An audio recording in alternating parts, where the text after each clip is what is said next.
Okay, so Assalamu alaikum everyone. This is your teacher Sir Daniel here. ठीक है, for the reinforcement of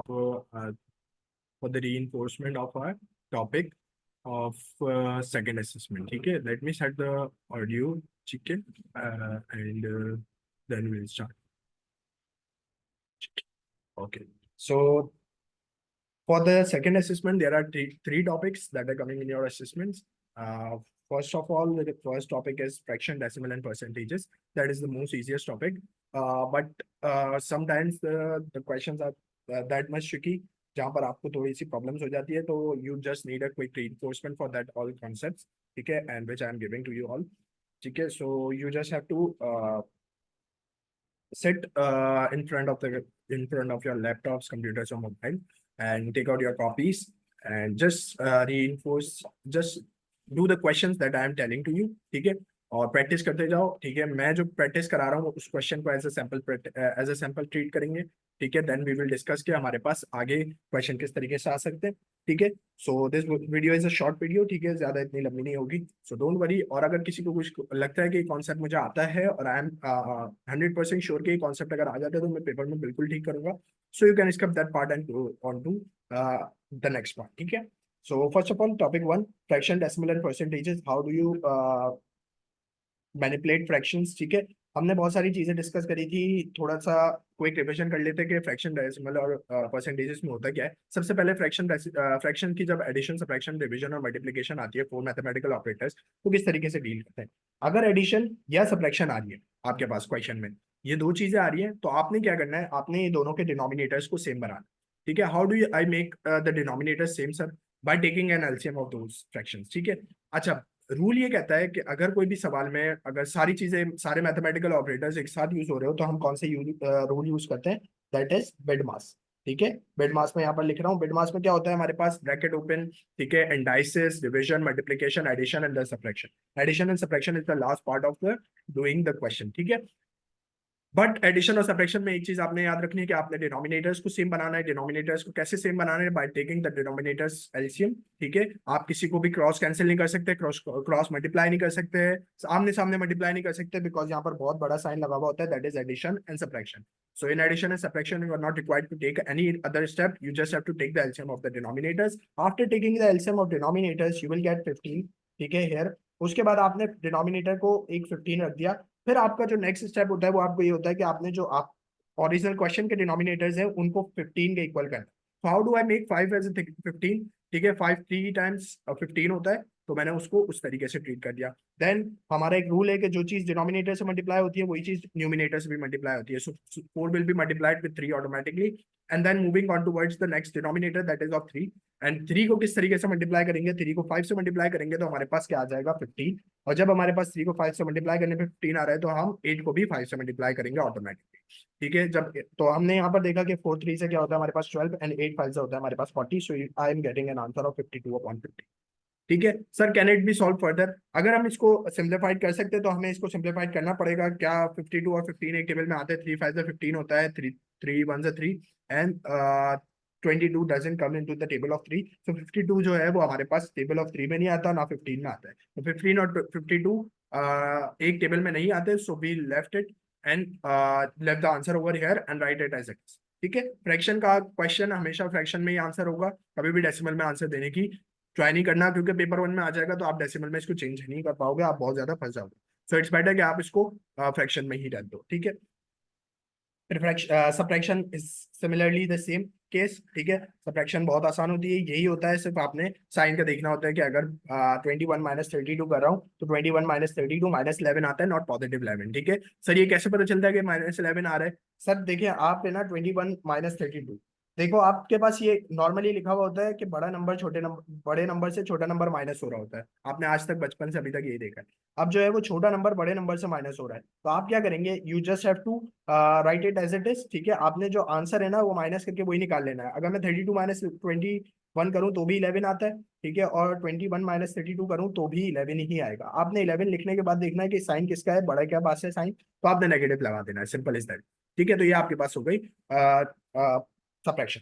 now coming on towards division and multiplication. पहले multiplication देख लेते हैं। Multiplication में एक चीज आपने याद रखनी है कि क्रॉस कैंसिल हो सकता है, ऊपर नीचे कैंसिल हो सकता है, ठीक है। 90 22 से कैंसिल हो सकता है, 22 8 से कैंसिल हो सकता है, ये गौर से सुनना। 16 90 से कैंसिल हो सकता है, 16 8 से कैंसिल हो सकता है, ठीक है। गौर से सुन लो, 8 22 से कैंसिल हो सकता है, बिल्कुल हो सकता है। 8 16 से कैंसिल हो सकता है, हो सकता है। 90 22 से कैंसिल हो सकता है, बिल्कुल हो सकता है। 90 16 से भी कैंसिल हो सकता है।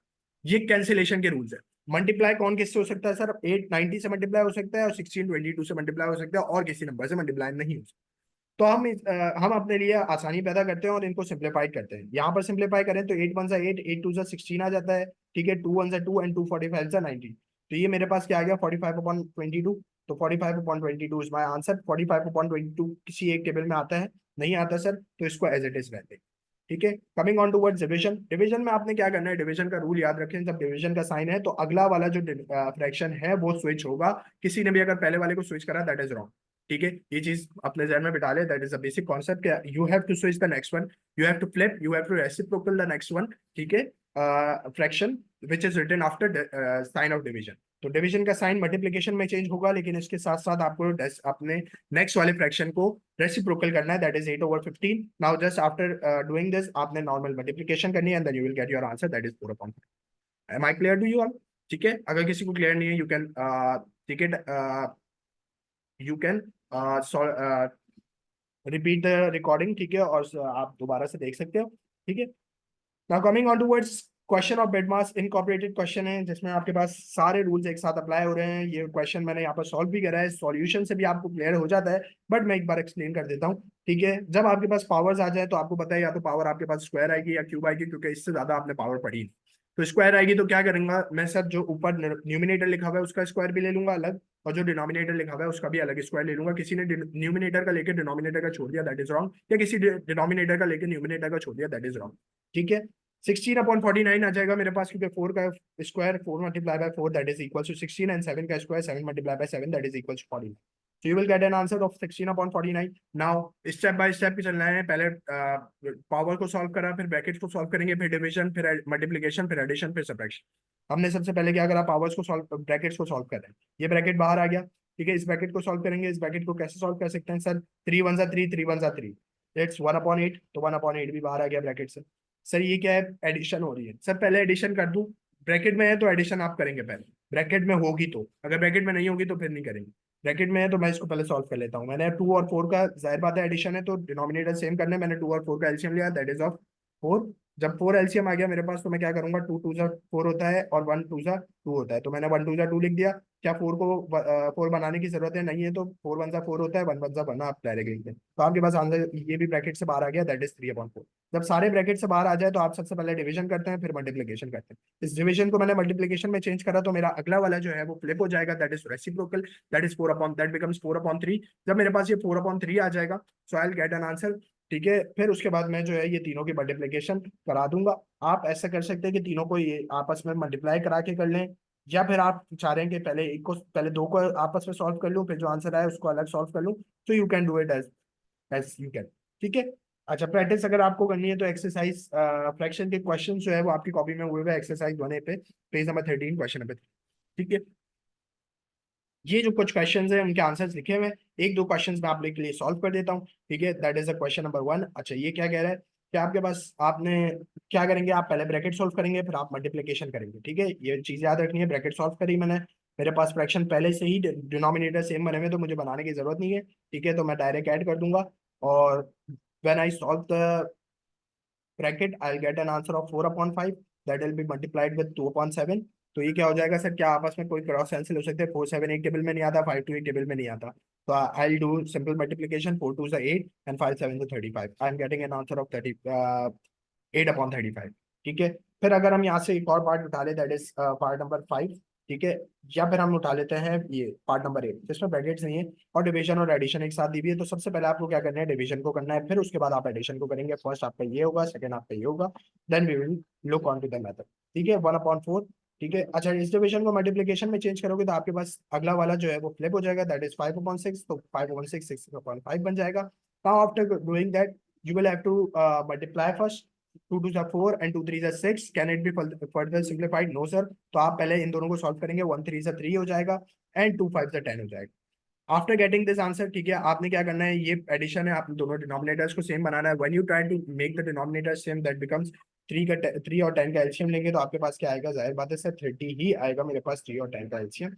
एंड जब एलसीएम 30 आ रहा है तो मुझे क्या करना है, मैंने 30 नीचे लिख दिया सर, और 3 10 से 30 होता है तो 2 भी 10 से मल्टीप्लाई होगा, दैट बिकम्स 20। 10 3 से 30 होता है तो 3 भी 3 से मल्टीप्लाई होगा, दैट बिकम्स 9। ठीक है, दैट इज 29/30। 29/30 एक टेबल में आते नहीं आते सर, तो हमारा आंसर जो राइट से लिखा हुआ था वो ब्लू से मैच कर गया, इट्स मीन्स कि हमने वर्किंग भी ठीक करी और हमारा आंसर भी बिल्कुल करेक्ट है। Rest of the part do it as a practice. ठीक है, मैंने जो मुझे लगा कि pick हो सकते थे वो पार्ट्स करा दिए, बाकी सबके आंसर आपके पास है, आप you can solve it by. ठीक है, अच्छा, अब जो है वो आप लोग ऊपर वाला सारा छोड़ते हैं, decimal that is not your important part. ठीक है, वो जो है वो अंडरस्टैंडिंग के लिए पढ़ते हैं हमें, कि हमें पता होता है कि हमें किस तरीके से चीजों को सॉल्व आउट करना है। अगर हमारे पास कोई चीज डेसिमल में लिखी हुई है और डेसिमल में ही एडिशन हो रहा है, तो डेसिमल में एडिशन हो रहा है उसको आप फ्रैक्शन में चेंज करेंगे, क्योंकि आपके पास कैलकुलेटर नहीं है तो आपको एडिशन करना थोड़ा सा मुश्किल हो जाता है, तो आप इसको फ्रैक्शन में चेंज करके करेंगे। अच्छा सर, सबसे पहले इसमें एक ही, ये पूरी शीट में एक ही चीज बतानी है आपको, वो ये है कि आपको, आप डेसिमल को फ्रैक्शन में कैसे चेंज कर सकते हैं, फ्रैक्शन को डेसिमल में कैसे चेंज कर सकते हैं। अगर आपके पास समवेयर लिखा हुआ है 0.04 अपॉन 0.04 लिखा हुआ है, तो इसको आप जब फ्रैक्शन में चेंज करेंगे तो आपको पता है कि आपको कितने 2 यूनिट आगे लेके जाने, पॉइंट को, आपको पॉइंट को एंड पे लेके जाना है, तो 2 यूनिट आगे लेके जाएंगे तो आप यहाँ पर देखेंगे तो आपके पास 2 जीरोज ऐड हो जाएंगे। सर ये क्या कह दिया आपने, कुछ समझ नहीं आया? अच्छा सर दोबारा बता देते हैं। 0.04 लिखा हुआ है, इसका मतलब क्या है, इसमें कितनी डेसिमल प्लेसेस है सर? 2 डेसिमल प्लेसेस है। सर नीचे कुछ लिखा हुआ है? नहीं सर, तो 0 डेसिमल प्लेसेस हुई। तो यहाँ कहाँ पे कौन सी लाइटर साइड है, ये वाली सर लाइटर साइड है। जब कुछ नहीं लिखा हुआ था और 1 लिखा हुआ होता है, सर लाइटर साइड ये है, कितने जीरोज ऐड करने की जरूरत है, 2 जीरोज, तो आपने लिखा सर 4 अपॉन क्या लिख दिया सर, 100 लिख दिया। Got it clear? तो ये चीज आसानी से हो जाती है सर। सर अगर मेरे पास फ्रैक्शन और डेसिमल दोनों लिखे हुए हो, मतलब क्या कह रहे हैं सर, अगर लिखा हुआ हो 4.6 अपॉन 1.6, सर दोनों में क्या है, आप चेक करेंगे, इसमें 1 डेसिमल प्लेस है, इसमें भी क्या है, इसमें भी 1 डेसिमल प्लेस। तो क्या है सर, दोनों का पॉइंट आपस में रिमूव हो जाएंगे, कहीं भी जीरो ऐड नहीं होगा, ये 46/16 आ जाएगा। सर तीसरा केस बता दें, तीसरा केस क्या हो सकता है, क्या आपके पास लेट सपोज 4.6 दिया हुआ है और नीचे दिया हुआ है 1.732, तो आप इसको किस तरीके से सॉल्व करेंगे, आपके पास इधर कितनी डेसिमल प्लेसेस है, 1, आपके पास इधर कितनी डेसिमल प्लेसेस है सर, 2। सर आपके पास जब 1 और 2 डेसिमल प्लेसेस है तो क्या करेंगे, 2 है या 3 है, 3 डेसिमल प्लेसेस है सर, 2 नहीं, सॉरी। ठीक है, तो यहाँ पर कितनी डेसिमल प्लेसेस है सर, 3। तो लाइटर साइड कौन सी है सर, ये वाली लाइटर साइड है। कितने जीरोस कहाँ पर ऐड होनी चाहिए सर, ऊपर, तो हमने 46 करा और 1732 लिखा, यहाँ पर कितने जीरो शॉर्ट है, यहाँ 2 जीरो शॉर्ट है, तो यहाँ पर 2 जीरोस लगा देंगे, तो दैट बिकम 4600 अपॉन 1732। तो you get an answer of 4600 upon 1732। ठीक है, so this is your answer. इस तरीके से आपने जो है ना वो डेसिमल को, सर क्या जीरो ऊपर ही ऐड होता है हमेशा, जीरो नीचे भी ऐड हो सकता है, हमने देखा था। जस्ट लाइक कि अगर हमारे पास 4.63 लिखा हुआ है और हमारे पास लिखा हुआ है 1.2, तो हम क्या करेंगे, हमें पता है कि इसके पास कितनी डेसिमल प्लेसेस है, 2। ठीक है, और इसके पास डेसिमल प्लेसेस कितनी है सर, 1। तो हम क्या करेंगे, कहाँ जीरो ऐड होना चाहिए, यहाँ पर, और कितने जीरो ऐड होना चाहिए सर, 1 जीरो और ऐड हो जाना चाहिए, तो 463/120 हो जाएगा। ठीक है, तो ये डेसिमल को फ्रैक्शन में चेंज करने का एक फॉर्मेट है, you can go through it. ठीक है, ये एक बार आप देखेंगे sequence, you will be familiar with it. ठीक है, ये पूरी शीट में यही चीजें बताई हुई है, आप लोग आराम से देख सकते हैं, ये शीट आप लोग स्टडी करेंगे तो आपको चीजें मिल जाएंगी। और डेसिमल के क्वेश्चंस भी आ गए, तो डेसिमल के क्वेश्चंस भी प्रैक्टिस कर सकते हैं। सर यहाँ पर अगर मैं क्वेश्चंस प्रैक्टिस करना चाह रहा हूँ तो मुझे प्रैक्टिस करवा दें थोड़े से। तो हम क्या कह रहे हैं कि पार्ट नंबर 2 में क्या है, that is 4.2। 4.2 will be written it's 42/10। ठीक है, 1.4 14/10। अब ये मुझसे कोई नहीं पूछेगा कि एच को सर ऐसे कैसे लिख रहा है। ठीक है, बिकॉज इट्स सिंपल, और सिंपल चीजों को पूछने की जरूरत नहीं होती, अभी हम पीछे यही डिस्कस करके आए। ठीक है, एक बार फिर बता देता हूँ कि 22.1 में क्या है, एक डेसिमल प्लेस है, नीचे 1 है, नीचे 0 डेसिमल प्लेस है, तो नीचे एक जीरो ऐड हो जाएगा। Same goes with all these values. ठीक है, when you will try to find out your answer, ठीक है, that is 42। जब आपको पता है ये तीनों डिनोमिनेटर सेम है और ब्रैकेट पहले सॉल्व होना चाहिए, तो नीचे आपने 10 लिख दिया और आपने ये तीनों को ऐड कर दिया, तो 42 + 14 upon 12, 26 26 28 and 68 I guess, you can check your answer. ठीक है, डिवाइड बाय 2.1/10। सर अब क्या करूं, सर अब फ्रैक्शन है, 68/10 लिखे हैं, और ये क्या करते हैं सर, मल्टीप्लाई में चेंज करते हैं और नीचे वाला रेसिप्रोकल करते हैं। तो रेसिप्रोकल करा 10 वन 10, 10 वन 10, 68/21 आ गया। 68/21 का सर सॉल्व करने गया तो क्या हो जाएगा सर, मेरे पास एक डिफरेंट आंसर आ जाएगा। ठीक है, you can solve it with simplification. कैसे सिंप्लीफिकेशन होगी सर, क्या 68 और 21 एक टेबल में आते हैं? लेट्स सी कि हमारे पास आते हैं या नहीं आते हैं। 3 के टेबल में 3 7 सा 21 होता है, 3 1 सा 3 होता है, 3 2 सा 6 होता है, एंड 8 नहीं आता है। तो सर ये तो बहुत ज्यादा मुश्किल हो गया कि हमारे पास शायद नहीं आते। 7 के टेबल में आते हैं, 7 के टेबल में नहीं आते। तो 68/21 is your correct answer. If you wanted to write it like this, you can leave it like this. ठीक है, अगर डेसिमल में आंसर है और आप फ्रैक्शन में लिख रहे हैं तो भी कोई मसला नहीं है। पेपर 1 में आप ऐसे लिख सकते हैं। And if you are given with the calculator for paper 2, so you have to solve it out and write your answer in decimal place. ठीक है, तो सेम क्वेश्चंस गोज, ठीक है, गोज ऑल अराउंड। आप लोग देख लीजिएगा ये क्वेश्चंस को भी एक बार स्टडी कर लीजिएगा। You will be comfortable with all these questions. अच्छा, अब जो है वो हमारे पास परसेंटेजेस है। परसेंटेजेस में बहुत ध्यान से बहुत चीजें देख के हमने करनी होती है कि फ्रैक्शन को डेसिमल में, डेसिमल को परसेंटेज में, परसेंटेज को डेसिमल में किस तरीके से चेंज करते हैं, वो सारी चीजें ये पेपर 1 की चीजें हैं। ठीक है, you are not allowed to use your calculator in paper 1। बार बार यही चीज इसलिए कह रहा हूँ because that's the most important thing I guess. You have to do it like this। ठीक है ना? Okay, coming on to what's the question sir. Changing decimal sir, अगर आपके पास फ्रैक्शन लिखा हुआ है, if you are given with the fraction you have to change it into decimal. तो कैसे चेंज करेंगे सर? मुझे पता है कि यहाँ पर अगर जीरो हटेगा तो पॉइंट पीछे जाएगा, so point will move backward, so that becomes 0.4। you are not allowed your calculator, so you cannot solve it with the calculator। and if the question is demanding to change fraction into percentage, so how do you change fraction into percentage? एक rule आपके पास यहाँ पर लिखा हुआ है, whenever you have the number, whenever you have to change any quantity into percentage, multiply it by 100। That's a universal rule। You have to multiply by 100 when you have to change any quantity into the percentages, and you have to divide it by the 100 when you have to change any number, any percentage into a quantity। ठीक है, so you will get your answer, both of your answers। ठीक है, आप किस तरीके से change करेंगे sir? 4/10 is my fraction and I will multiply it by 100, so I will get an answer of 40%। ठीक है, 75/100 into 100, I was having 75/100 multiplied by 100, that is equal to 75%। So I'm getting an answer of 75% and 40% here। And one thing you all have to remember that you have to put the sign of percentages at the end of your answer if the question is demanding any percentage from you। ठीक है, okay, so for example when you have to change any percentage, that is a question। Sir हमें कब पता चलेगा कि किस चीज को परसेंटेज में चेंज करना है, किस चीज को क्वांटिटी में चेंज करना है? तो question is clearly written over there कि आपको अगर किसी चीज को परसेंटेज में चेंज करना है तो they will let you know कि आपको किस तरह परसेंटेज में चेंज करना है, और अगर आपको क्वांटिटी में चेंज करना है तो they will also let you know. और अगर नहीं है, आपको जहां दिख रहा है कि दोनों नंबर्स है, यहाँ पर कोई परसेंटेज का साइन नहीं है क्वेश्चन, दोनों जगह पे नंबर्स है, तो आप क्या करें? छोटे नंबर को ऊपर रखें, नीचे बड़े नंबर को रखें and multiply it with 100, you will get your answer. ठीक है, for example change this quantity into 100 into quantity. ठीक है, ये एक सेकंड कैटेगरी का क्वेश्चन है जहां आपको परसेंटेज को नंबर में चेंज करना है। So how do you calculate it? आपको पता है कि डिवाइड बाय 100 करते हैं जब भी परसेंटेज को नंबर में। अब आपको यहाँ पे किस तरीके से पता चलेगा? क्योंकि यहाँ पर एक परसेंटेज का साइन है और एक नॉर्मल नंबर है, तो नॉर्मल नंबर से आपको मल्टीप्लाई करना होगा, परसेंटेज को डिवाइड करना होगा 100 से, then you will get your answer, that is equal to 21। ठीक है, क्लियर है? तो ये पेपर 1 के कुछ क्वेश्चन है, ये question most of the times आ जाते हैं। ठीक है, अच्छा अब यहाँ पर देख लो जरा सा, यहाँ पर कोई चीज, यहाँ पर एक एग्जांपल मैंने ड्रॉ करी थी। ठीक है, that is there is a company name DDS manufacturer. ठीक है, who used to manufactures hoodies, t-shirts and all these things। ठीक है, manufacturers makes a hoodie at a cost of 1500। ठीक है, cost means the manufacturing cost that the manufacturer has incurred on making a hoodie। ठीक है, तो hoodie बनी हमारे पास कितने की? 1500 की। After it, when DDS goes into the market and sells this t-shirt in the market at a price of 1950 with a profit of 30%। ठीक है, 1500 पे उन्होंने प्रॉफिट रखा 30% का and then sell it on 1950। Got it? 1500 पे उन्होंने 30% का profit रखा है और 1950 की वो टी शर्ट बेच। सर 30, अगर मुझे प्रॉफिट पता करना है तो मैं किस तरीके से प्रॉफिट पता कर सकता हूँ? I know that the formula to calculate the profit और loss is selling price minus cost. If the selling price minus cost is coming, SP means selling price. ये बच्चों वाले सवाल नहीं पूछना कि एसपी क्या है और वो क्या है।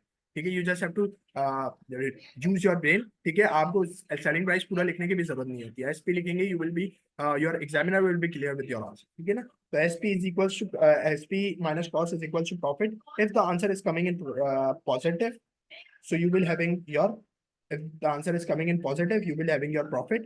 If the answer of SP minus cost is coming in negative, ठीक है, you will be having your loss, ठीक है, रिमेंबर दिस। अगर आंसर नेगेटिव में आ रहा है तो आपका लॉस है, और अगर आंसर पॉजिटिव में आ रहा है तो आपके पास प्रॉफिट है। ये केस में देख लेते हैं कि हमारा आंसर क्या पॉजिटिव में आ रहा है या नेगेटिव में आ रहा है। हमारे पास 1500 की कॉस्ट प्राइस है और सेलिंग प्राइस माइनस कॉस्ट करते हैं, सेलिंग प्राइस है 1950 और हमारे पास 1500 की कॉस्ट है, so my answer is coming of 350 in positive, 350 नहीं 450, sorry 450, which is a positive answer, ठीक है।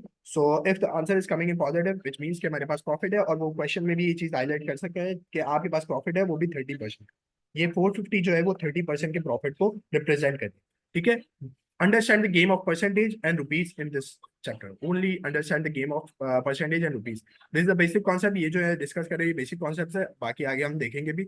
अगर मुझे सर प्रॉफिट पता है, that is profit and I have to calculate the profit by percentage, if I am not known with the cost, if I'm not known with the cost that what is your cost and I have to calculate the profit by using just a selling price, ठीक है। अगर मुझे ये चीज नहीं बताई हुई होती, मुझे नहीं बताया होता कि 15 मुझे सॉरी मुझे ये नहीं बताया होता कि 1950 की आपके पास सेलिंग प्राइस है, ठीक है, उससे बताया होता 30% का आपका प्रॉफिट है, कॉस्ट आपकी 1500 है, now you have to calculate your profit. How do you calculate your profit, you just have to put 30, that is the percentage of profit divided with 100, because when we are changing any quantity, when we are changing any percentage into a quantity, we just have to divide it by 100, then multiply it with the cost price that is of 15, ठीक है। तो sir ये formula कहीं पर लिखा हुआ है, ये फॉर्मूला बिल्कुल मैं लिख देता हूँ। द फॉर्मूला इज, ये आपको जब भी profit in rupees, profit in rupees to profit in percentage करना हो, तो आप क्या फॉर्मूला यूज करेंगे वो मैं लिख देता हूँ। ये फॉर्मूला क्या होगा, प्रॉफिट जो रुपीज में प्रॉफिट है आपके पास अपॉन कॉस्ट मल्टीप्लाई बाय 100। ये आपके पास फॉर्मूला कब यूज होगा, when you have to change your profit in rupees into in profit in percentage. Percentage आपसे एग्जामिनर ने परसेंटेज ऑफ प्रॉफिट मांगी भी है, तो आप जो है ये वाला फॉर्मूला यूज करेंगे and you will take your answer, ठीक है। यहाँ पर मैंने फॉर्मूले को छोटा सा लिख दिया, यू कैन जूम इन, ठीक है, जो आपके पास पीडीएफ फाइल आएगी यू कैन टेक इट। फिर हमारे पास आता है कि अगर मेरे पास सर सेलिंग प्राइस, अगर मेरे पास sir profit to percentage, profit percentage given, ठीक है,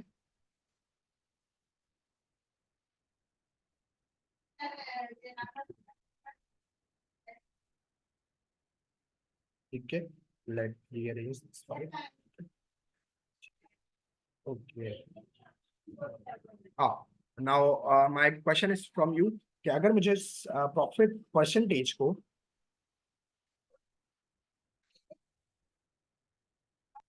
टू प्रॉफिट इन रुपीस चेंज करना हो तो कौन सा फॉर्मूला लगेगा। Sir formula remain same, percentage, profit की परसेंटेज ऊपर आ जाएगी, प्रॉफिट परसेंटेज ऊपर आ जाएगी, ठीक है, आपके पास नीचे आ जाएगा 100 और मल्टीप्लाई हो जाएगा कॉस्ट। तो सर ये तो इसका रिवर्सल ही हो गया इन शॉर्ट, तो आपने बता देते रिवर्सल डायरेक्ट, मैंने इसलिए बताया कि आपके जहन में ये चीज रहेगी, ठीक है, रिवर्सल वाले फॉर्मेट से कभी कभार निकल जाती है, तो इसीलिए मैंने बता दिया। तो same concept goes with the, ठीक है, the same concept goes with loss percentage, ठीक है, प्रॉफिट में पॉजिटिव होता है, लॉस में नेगेटिव, ठीक है। ऑल तो अगर हमें फिर उसके बाद क्या हुआ, ये हमारे पास यहाँ तक आई गेस क्लियर हो गया होगा, नहीं क्लियर हुआ वीडियो को दोबारा से देख लें एक बार, you all be clear with it, ठीक है, ठीक है। Now coming on towards the other part that is of discount. अब अली इज अ कस्टमर, ठीक है, Ali comes to the store, ठीक है, Ali comes to the store, he brings up money, ठीक है, that is of dollars, that is in dollars, ठीक है, Ali buys this hoodie at a price of 755, 1950 की selling price थी, अली ने कितने में खरीदा 1755 का। By looking on to the cost and by looking on to the selling price and what Ali has paid for the hoodie, we can calculate the discount, ठीक है। कैसे कैलकुलेट करेंगे, 1950 की सेलिंग प्राइस थी, अली ने खरीदा 1755 का, कितने का सर डिस्काउंट हुआ होगा, सर चेक कर लेते। 1950 की सेलिंग प्राइस थी और 1755 का अली ने जो है वो हुडी खरीदी, तो बस वो डिस्काउंट कितने का हुआ आपके पास, डिस्काउंट इज ऑफ 195x। ठीक है, तो डिस्काउंट का फॉर्मूला भी हमारे सामने आ गया कि discount is equal to selling price minus what actually paid. ठीक है, तो हमारे पास डिस्काउंट का भी फॉर्मूला आ गया, actual price is equal to selling price minus discount, तो आपके पास आ जाएगा actual price that is of 1755। Sir अगर डिस्काउंट को परसेंटेज में चेंज करना हो तो डिस्काउंट को परसेंटेज में चेंज करने के लिए हमारे पास एक फॉर्मूला होता है that is discount percentage upon 100 multiply by selling price. Selling price जो हमने ओरिजिनली निकाली थी, ठीक है, जो जिसमें अली ने खरीदा है वो प्राइस, सेलिंग प्राइस जो कंपनी ने डिसाइड। ठीक है, तो ये हमारे पास आ जाती है बिफोर डिस्काउंट सेलिंग प्राइस, यहाँ पर आ जाती है और आपके पास फॉर्मूला बन जाता है और आपके पास डिस्काउंट इन रुपीज आ जाता है। ठीक है, द सेम गोज। ठीक है, ये फॉर्मूला आपको याद रखने की जरूरत है कि आपके पास अगर सेलिंग प्राइस गिवन है और आपके पास ये भी गिवन है तो आप डिस्काउंट कैलकुलेट करेंगे। पहले सबसे पहले कैसे कैलकुलेट करेंगे, आप लिखेंगे कि मेरे पास selling price minus actual price करूंगा तो मेरे पास आ जाएगा डिस्काउंट। अगर मैंने यही चीज यहाँ पर देखी तो मेरे पास क्या थी 1950 माइनस 1755, तो मेरे पास डिस्काउंट आ गया 195 का। तो डिस्काउंट अगर 195 का आ गया और वो अगर डिस्काउंट को परसेंटेज में चेंज करने का कह रहा है तो हम क्या करेंगे 195 divide by 100। 195 not divide by 100 क्योंकि क्वांटिटी को चेंज करें तो मल्टीप्लाई बाय 100 होगा। और यहाँ पर क्या आ जाएगा सेलिंग प्राइस, सेलिंग प्राइस क्या है मेरे पास 1950। So when you will change this thing into your percentage of discount, you will get an answer of 10%. ठीक है, so your answer will be 10%। और ये चीज रिवर्स भी जा सकती है, you all are clear with the reverse method। ठीक है, ये चीज हो गई हमारे पास यहाँ पर टॉपिक वाइज डिस्कस। ये जो है वो आपके पास सारे फॉर्मूलाज एक अच्छे स्कैटर फॉर्म में लिखी हुई, you can take out the formulas. ठीक है, ये परसेंटेजेस के कुछ क्वेश्चन है, आपको प्रैक्टिस करने चाहिए। ठीक है, this also question of percentages. इसमें आपके पास क्या है कि अगर वो पूछ रहा है 7% ऑफ 7,150 तो आपने क्या करना है 7 को डिवाइड बाय 100 करना है, क्योंकि आपने देख लिया एक परसेंटेज का साइन है एक रुपीज में। तो 700 divide by 100 multiply by the amount that is given in rupees. ठीक है, ये आपके पास कुछ क्वेश्चंस है, ये क्वेश्चंस मैं अभी कर लेता हूँ। ठीक है, यहाँ पर solve. A shopkeeपर buys t-shirt from a dealer at rate of 700 per t-shirt। ठीक है, he sells them at a rate of 850 per t-shirt। अच्छा, शॉपकीपर ने डीलर से एक शॉप वो खरीदा है तो ये इसके लिए शॉपकीपर के लिए क्या हो गई, कॉस्ट हो गई। ठीक है, ही सेल्स देम, अच्छा वो सेलिंग प्राइस वो यूज करता है, वो उसको बेचता है, वो उसको थोड़ा सा मॉडिफाई करके बेचता है 850। ठीक है, टी शर्ट। और he buys 10 T shirt of the same time at the same rate. Find the overall profit and loss. ठीक है, also profit and loss percent. अच्छा, ये तो उसने एक चीज का बता दिया, वो कह रहा है ये 10-10 टी शर्टें खरीदता है, 10-10 टी शर्टें बेचता है। अगर मुझे 10 टी शर्टों की सेलिंग प्राइस चाहिए तो मैं 850 से मल्टीप्लाई बाय 10 कर दूंगा, दैट विल बी 8500। और अगर मुझे ये क्या आ जाएगी मेरे पास सेलिंग प्राइस। ठीक है, अगर मुझे 10 टी शर्टों की कॉस्ट प्राइस चाहिए, ठीक है, तो मैं क्या करूंगा 700 को मल्टीप्लाई बाय 10 कर दूंगा तो मेरे पास आ जाएगी 7000। ठीक है, that is the cost price of 7 T shirts. अगर मुझे इसका प्रॉफिट चाहिए तो मैं क्या करूंगा selling price minus cost, that is profit और लॉस। सेलिंग प्राइस कितनी है 8500 और लॉस की कॉस्ट कितना है 7000। तो क्या हो रहा है पॉजिटिव में आंसर आ रहा है 1500, मतलब क्या है मेरे पास प्रॉफिट। जब प्रॉफिट आ गया है तो मैं प्रॉफिट को परसेंटेज में कैसे चेंज करूंगा। सर प्रॉफिट आपके पास कितना है, यहाँ पर देख रहे हैं सब 1500 का प्रॉफिट है और इसको परसेंटेज में चेंज करना है। परसेंटेज कैसे आएगी, 1500 का प्रॉफिट है, डिवाइड किससे करूंगा, divide cost, cost is 7000 and multiply by. तो मेरे पास क्या आ गया सर, ये 2 जीरो से 2 जीरो कैंसिल, ये 1 जीरो से 1 zero cancel and 150 upon 7। I guess पता नहीं कितना प्रॉफिट आ रहा होगा, you can check it in the calculator, it will be somewhere around something. ठीक है, तो आप लोग कैलकुलेटर में चेक कर सकते हैं। ठीक है, तो that is a question, that is a very easy question. ठीक है, जो अभी हम पीछे डिस्कस करते हुए आ रहे हैं वही चीज हो रही है। The percentage is coming in decimal, that is 21.4। ठीक है, डेसिमल में भी आ सकती है, कोई घबराने की बात नहीं है, देयर इज अ पॉसिबिलिटी के डेसिमल में। शॉपकीपर सेल्स, ठीक है, ये आप लोग करेंगे खुद, आसान है। लॉस परसेंटेज कैलकुलेट करनी है, लॉस बता दिया उसने और वो बता रहा है सेलिंग प्राइस। तो अगर आपको कॉस्ट पता करनी है तो कैसे पता करोगे, सेलिंग प्राइस में लॉस को ऐड कर दो तो आपके पास क्या आ जाएगी कॉस्ट। तो 2500 प्लस 1500 करेंगे तो आपके पास क्या आ जाएगी कॉस्ट आ जाएगी। ठीक है, अब बहुत से बच्चों का सवाल उठेगा कि सर सेलिंग प्राइस में से तो लॉस को माइनस करते थे। ऐसा नहीं होता था, मैंने बताया था सेलिंग प्राइस में से कॉस्ट को माइनस करते हैं और अगर नेगेटिव में आंसर आता है तो लॉस होता है। अगर ये नेगेटिव का लॉस है तो ये यहाँ के क्या बनेगा पॉजिटिव, तो सेलिंग प्राइस प्लस लॉस हो जाएगा इज इक्वल टू कॉस्ट हो जाएगा। इतनी उलझन में पढ़ने की जरूरत नहीं है, ये सीधा याद रख लो कि अगर लॉस होगा तो वो सेलिंग प्राइस में ऐड होगा और अगर प्रॉफिट होगा तो वो सेलिंग प्राइस से माइनस होगा कॉस्ट निकालने के लिए। ठीक है, going on towards another question that is a shopkeepers.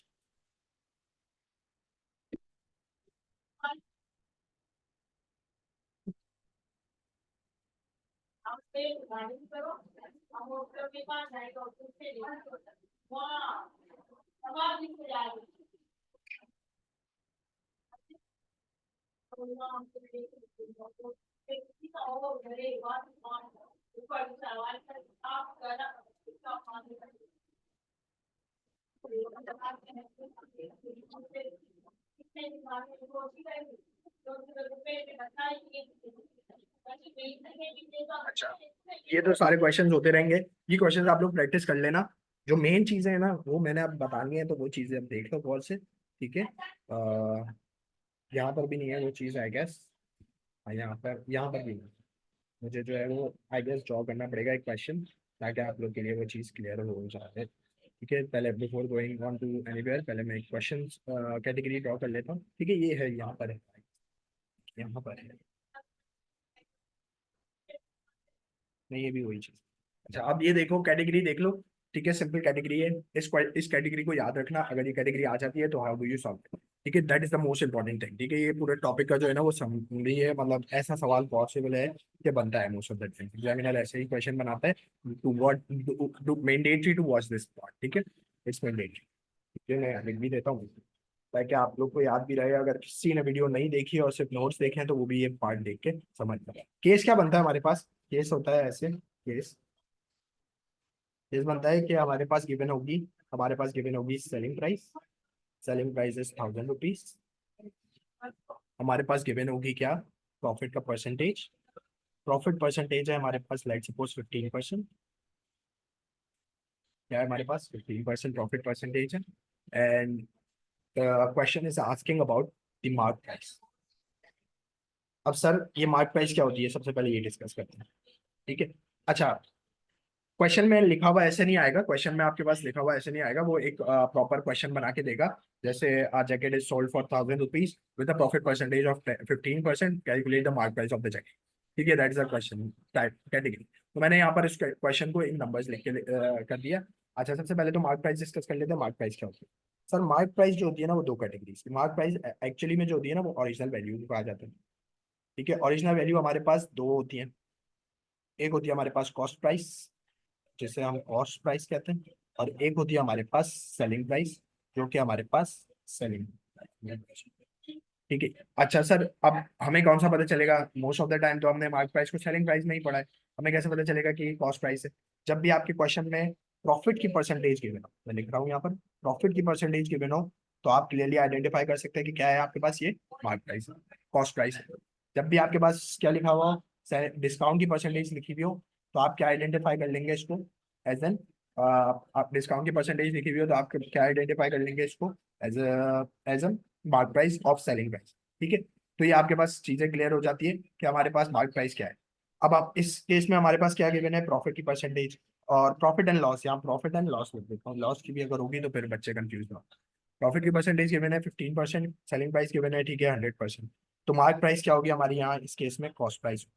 तो आप in other words cost price भी इसको लिख सकते हो, तो कॉस्ट प्राइस भी अंदर। अब अब थोड़ा सा देख लो। अब रेशो बनाना आपको आना चाहिए। सॉल्यूशन ऐसा होगा कि आपको रेशो बनाना आना चाहिए। रेशो किस चीजों का बनता है गौर से देखें, दो चीजों का, रुपीस और परसेंटेज। रुपीस को आप वैल्यू भी लिख सकते हैं, लेकिन मैं रुपीस को रुपीस लिखता हूँ कि रुपीस में सवाल आता है तो रुपीस या डॉलर जो भी है वो यहाँ पर आएगा, और परसेंटेज यहाँ पर आएगी। सर, ये परसेंटेज क्या है वो डिस्कस करें। थोड़ी देर के लिए हम अज्यूम करते हैं हमें क्या निकालना है? कॉस्ट। कॉस्ट को हमने पता नहीं है, अननोन है, हमने कॉस्ट को एक्स अज्यूम कर। तो इन रुपीस हमारे पास, अच्छा, कॉस्ट और सेलिंग प्राइस आप यहाँ पर लिख लेना जब भी आपके पास ऐसा सवाल है। तो सबसे पहले मैं कॉस्ट को डील कर रहा हूँ, तो कॉस्ट की रुपीस में वैल्यू है सर एक्स। कॉस्ट की परसेंटेज क्या होगी? सर, ओरिजिनल कॉस्ट क्या है? ओरिजिनल मार्क प्राइस है, ओरिजिनल वैल्यू है। ओरिजिनल वैल्यू की हमेशा परसेंटेज हम अज्यूम करते हैं 100।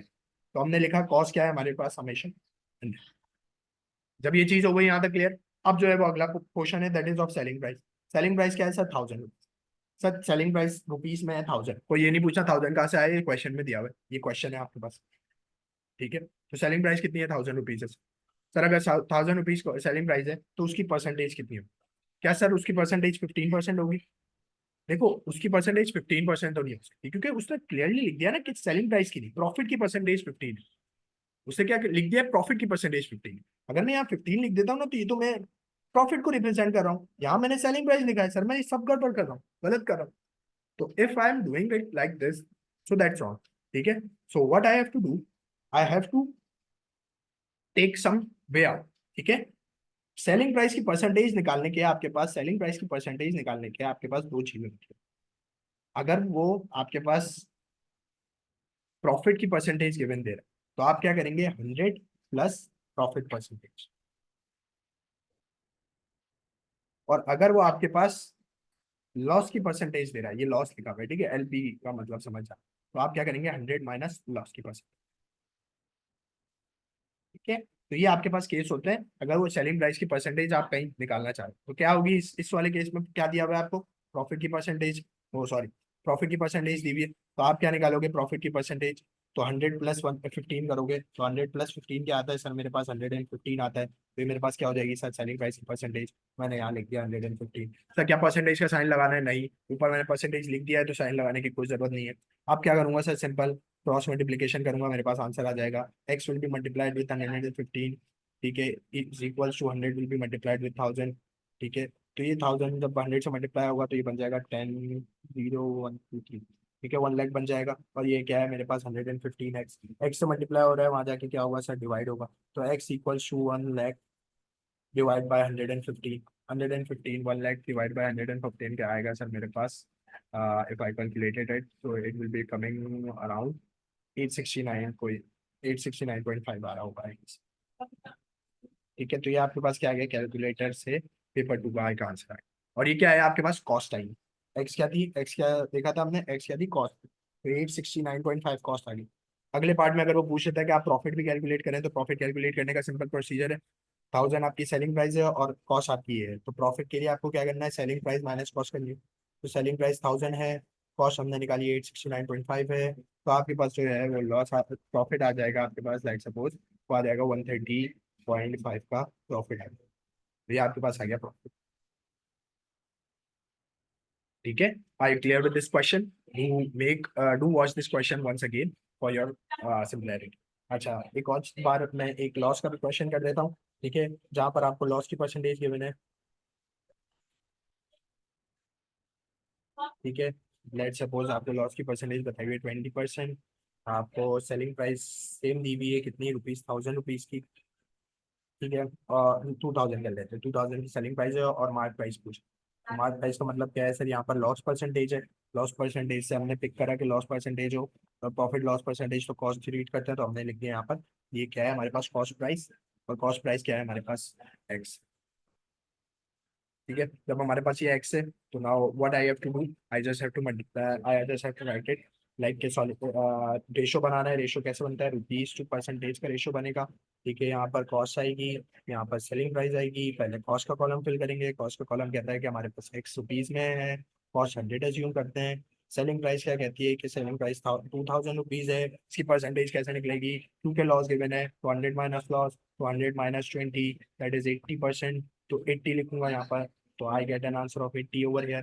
तो मुझे पता चल गया कि क्या करूंगा, अपने क्रॉस मल्टीप्लाई, तो ये 80x हो जाएगा, ये 2 लाख हो जाएगा, ठीक है, ये 2 लाख हो जाएगा, लेट्स सपोज, और आई am getting an answer of 2 lakh divided by 80, सो 2500, ठीक है, 2 लाख डिवाइड बाई 80 कर दूँ, वरना बच्चे कहेंगे सर ये कहाँ से आ गया, 80 1 जा 80, ये आया 8 1 जा 8, और 2500 आपके पास आंसर आ गया। तो X is equal to 2500, that is your cost.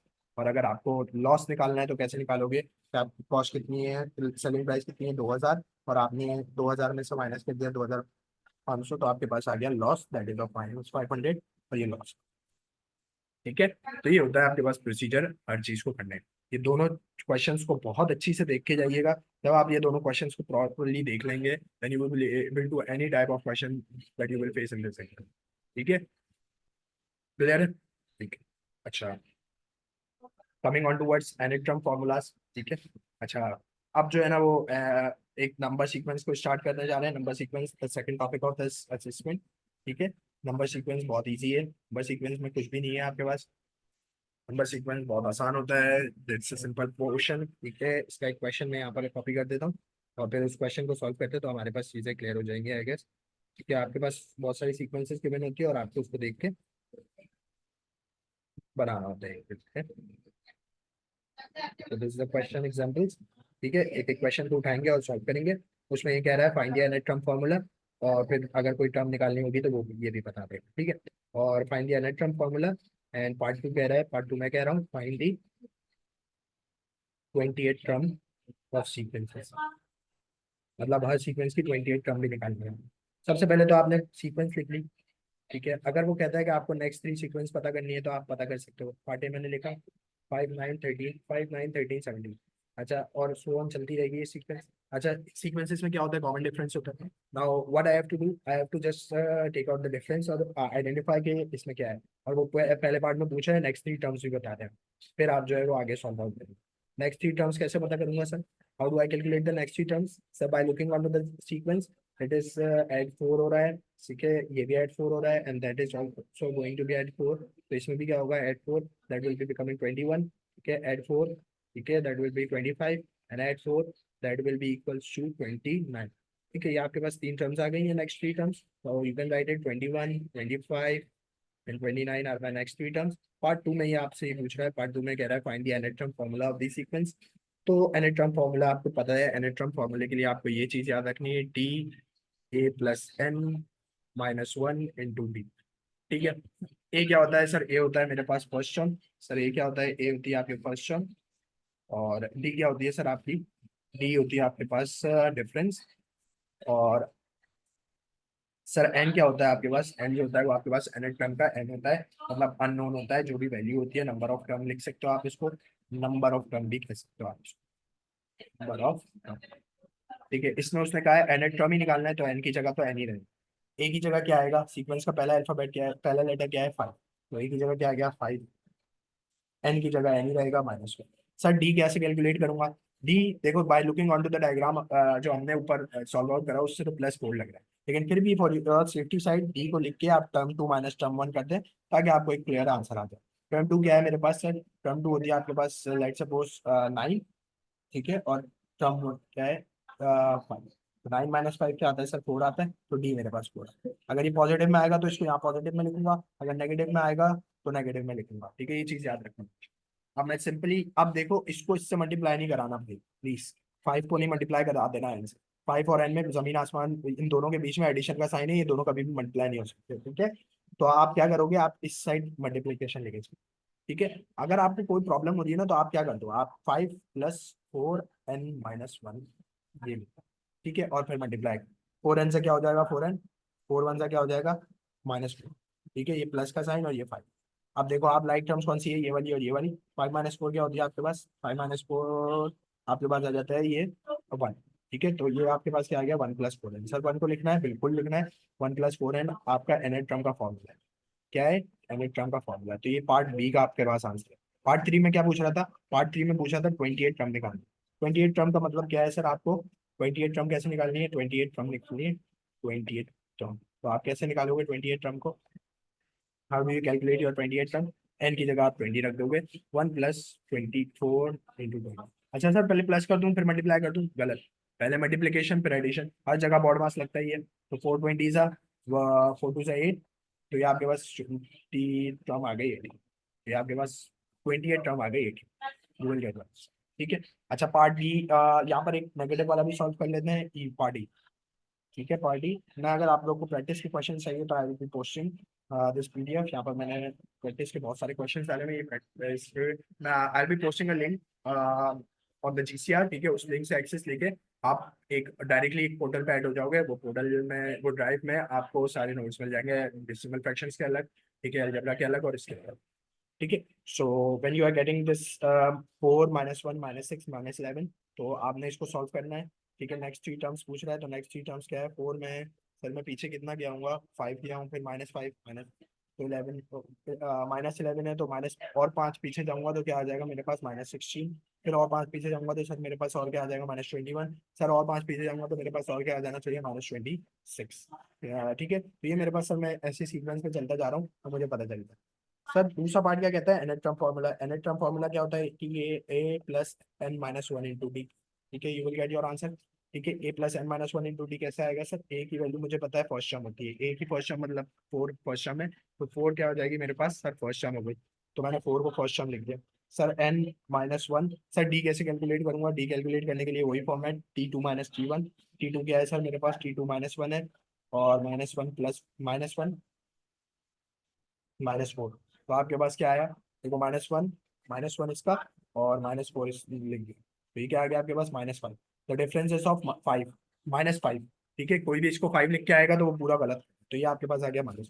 Sir अच्छा, मैं इसको रीअरेंज करके लिख दूं तो मैं रीअरेंज करके भी लिख सकता हूँ, एक ब्रैकेट यहाँ लगा के फिर अंदर ब्रैकेट में रख के इसको सॉल्व कर सकता हूँ। ठीक है, और यह ये भी कर सकता हूँ कि अगर ये ऐसे लिखा हुआ है ना, तो इसको रीअरेंज आप ऐसे करके लिख, 4 -5 n-1। ठीक है, तो अब आप क्या करोगे? इस -5 से इसको मल्टीप्लाई करोगे तो ये क्या आ जाएगा? 4 -5n। इस -5 को इससे मल्टीप्लाई करोगे तो ये आ जाएगा -5 -1। -5 multiply by -1, that is positive 5। तो आप लिखोगे पॉजिटिव 5। तो 4 + 5 क्या हो जाएगा? 9। 9 -5n आ गया आपके पास, तो ये क्या आ गया आपके पास? nth टर्म का फॉर्म। और अगर आपको इसकी 28 टर्म निकालनी है तो 28 टर्म निकालने का क्या फॉर्मूला है? सेट पार्टी में 28 टर्म निकालनी है तो T20, एन की जगह क्या रख देंगे आप? 20। पहले सब्ट्रैक्ट कर दूं फिर मल्टीप्लिकेशन कर दूं? गलत, पहले मल्टीप्लिकेशन होगी फिर सब्ट्रैक्शन होगी। तो मल्टीप्लिकेशन और सब्ट्रैक्शन हो रही है। 520 से क्या होता है आपके पास? 100 होता है। ठीक है, और 9, तो 100 - 9 करेंगे तो आपके 9 - 100 करेंगे तो you will be receiving your answer, that is -90। So that is your answer. ठीक है, अगर समझ नहीं आया दोबारा घुमा के देख लें, दोबारा एक बार वीडियो को देख लें, ये वाली जो ये है ना, ये चीज को देख के है। ये जो पोर्शन है ना, बस इसमें जो ट्रिकी पोर्शन है ना वो ये है। अगर आपको इससे कंफर्टेबल नहीं है ना, अगर नेगेटिव का साइन आपको तंग कर रहा है, आप इसको इस तरीके से लिख के कर। ठीक है, इस तरीके से लिख के करने में ये होगा कि आप -5 को पूरे एन से मल्टीप्लाई करेंगे तो -5 आना हो गया, फिर -5 को आप -1 से मल्टीप्लाई करेंगे +5। ठीक है, गॉट इट। ये चीज को दोबारा एक बार देख लेना अगर टाइम। ठीक है, इसके क्वेश्चन मैं ऐड कर दे रहा हूँ आगे भी, तो you can do it this question by yourself. ये क्वेश्चन और आ गए। ठीक है, ये कर सकते हैं आप लोग। ठीक है, फिर ज़कात उशर पे बात कर लेते हैं। ज़कात उशर की एक टॉपिक था हमारा, ज़कात क्या होता था? ज़कात is applied on any yearly savings of any person. 2.5 पर अप्लाई होती है। सिनेरियो 1 क्या है? Yearly saving is given in question 5 lakh, you just have to apply the formula yearly saving multiply by 2.5 into 100, so 5 lakh multiply by 2.5 into 100, that is 12,500 amount of zakat. ठीक है, and when you will be having scenario 2, that is if a person pays 950 as a zakat payment, what would be his early saving? तो आप क्या करेंगे? फॉर्मूले को reverse कर देंगे, just reverse the formula. 2.5 upon 100 था, 100 अपॉन 2.5 करोगे तो आपके पास अर्ली सेविंग आती है। सेम गोस विद द उशर। उशर इज अ टैक्स और एग्रीकल्चर एक्टिविटीज पे लगता है। नेचुरली 10% याद रखना है, आर्टिफिशियली 5%, वो बताएगा नहीं। If the question is silent about the method, we assume it as naturally। अगर क्वेश्चन कुछ भी नहीं कह रहा आर्टिफिशियली और नेचुरली, तो नेचुरली लिख के आ जाना। ठीक है, नेचुरली पे 10% लगा देना। ठीक है, ये एक एग्जाम्पल लीजिए। तो ट्यूबवेल यूज हो रहे हैं, ट्यूबवेल एक आर्टिफिशियली है, वैसे ट्यूबवेल लिखता नहीं, आर्टिफिशियली लिखेगा तो artificial use and growing crops of 48,000। तो 48 वैल्यू ऑफ क्रॉप्स है, आपने 48,000 को मल्टीप्लाई बाय उशर रेट करना है 5%, 5/100, तो आपके पास आ जाएगी उशर की पेमेंट। अगर सर उशर का पेमेंट गिवन हो और आपको ऐसे करना हो तो आप क्या करेंगे? 2400 मल्टीप्लाई बाय 100 डिवाइड बाय 5 कर देंगे तो you will get your answer. ठीक है, दैट इज क्वाइट क्लियर। ठीक है, ये ज़कात के कुछ क्वेश्चन है, ये आप लोग कर लीजिएगा। अच्छा, अब मुझे जो एक चीज़ और पढ़ानी थी वो थी थोड़ी सी सवालात थे, जो सवालात हम आई गेस कर भी चुके हैं, but let me remind you guys of that questions. वो क्वेश्चन अगर प्रैक्टिस पे आप लोग कर लें तो दैट्स गुड। ठीक है, यही क्वेश्चन है, ये क्वेश्चन हम क्लास में भी कर चुके हैं, अच्छे खासे डिस्कस कर चुके हैं। ठीक है, ये क्वेश्चन ही प्रैक्टिस के लिए मैं करवा भी रहा हूँ। ठीक है, क्वेश्चन डिफरेंट भी हो सकता है। ठीक है, बट कॉन्सेप्ट इज सेम। जब आपके पास अलजेब्रिक एक्सप्रेशन में ऐसे एडिशन और मल्टीप्लिकेशन आ जाए तो आपने किस तरीके से सॉल्व करना है? You just have to solve it like this. आपने क्या करना है? आपने इसको लिखना है ऐसे कि आपके पास ये लिखा हुआ है। अब आप क्या करोगे? इसको सॉल्व सॉल्व करोगे तो आप पेयर्स बनाओ, लाइक टर्म्स के पेयर्स बनाओ। लाइक टर्म्स क्या होती है सर? लाइक टर्म्स जो अल्फाबेट और वेरिएबल्स है। तो 3a 2a एक लाइक टर्म है, तो मैंने 3a और 2a का एक साथ बना दिया। लेकिन ये क्या है? +2a लिखा हुआ है, तो मैं इसको पूरे को 2a को लूंगा, तो ये मैं लिखूंगा +2। ठीक है, फिर 5b है और उसके साथ -7 भी है, तो फिर 5b और -7b का एक पेयर बना। फिर मेरे पास क्या है सर? -4c +4c, तो -4c +4c का एक पेयर बना। ये सर मेरे पास क्या बन गया? 3 पेयर्स बन गया। अब सर इसको मैं सॉल्व करने जाऊंगा तो मेरे पास सॉल्व कैसे होगा सर? सिंपली मैं क्या करूंगा? 3 + 2 क्या हो जाता है सर? 5 हो जाता है सर। 5 -7। सर देखिए, प्लस माइनस क्या होता है? 5 माइनस होता है, और 5 -7 करूँ, 7 - 5 करूँ तो 2 आता है, 5 - 7 करूंगा तो -2 आएगा। ठीक है, -+4। कैलकुलेटर में डाल लें या डायरेक्ट कर लें, minus plus minus four plus four क्या होता है, जीरो आता है। तो जीरो सी लिखने की जरूरत नहीं है, गलत है। जीरो सी नहीं कोई भी लिखेगा, बस छोड़ देंगे उसको, जहाँ पर जीरो आंसर आ जाए वहां पर आप इसको छोड़ के डायरेक्ट लिखें। ठीक है, तो ये आपका 5a-2b है your answer. I guess so ये चीज क्लियर होगी। अगले पार्ट में यही चीज है, आपने पेयर बनाए 75p minus plus 30q, 30p sorry, minus 4q, ठीक है, माइनस 14q। आपको पेयर बनाना आना चाहिए बस, फिर उसके बाद सिंपल है, कोफिशिएंट कोफिशिएंट से ऐड हो जाएगा। 75 प्लस 30 105p हो जाएगा, ठीक है, माइनस 4 माइनस 14, तो ये क्या हो जाएगा, माइनस 18। माइनस माइनस प्लस होता है, ठीक है, माइनस माइनस क्या होता है, प्लस होता है आपके पास। और जब माइनस माइनस को आप सॉल्व करते हो, you will get your answer. ठीक है, तो minus minus plus and that is 18 sorry. ये भी सेम है, रीअरेंजिंग करेंगे, 10x प्लस माइनस 20x, ठीक है, plus 20y minus 10y plus 30z। Sir अगर कोई भी इसके साथ, तो z के साथ कोई लाइक टर्म नहीं है तो एज इट इज लिखिए। 10 माइनस 20, माइनस 10 आएगा या पॉजिटिव 10 आएगा, कुछ सोच के बताना।